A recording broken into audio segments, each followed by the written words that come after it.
Hello everyone, today we are going to learn basic Scratch Meet Edu tutorial how to add text.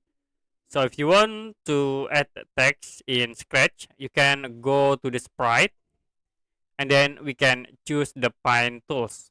Click, will be moved to the customs, and to create text you can click the text icon and then click on drawing area.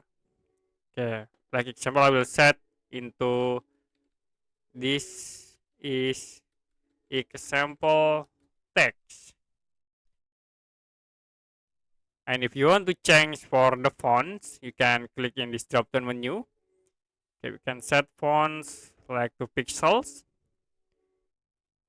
And then for the color, I will set to black color. And if you want to move, you can use these selection tools. We can move like into here. If you don't, you can go back to the code tab. So that's it for a basic Scratch Meet Edu tutorial how to add text.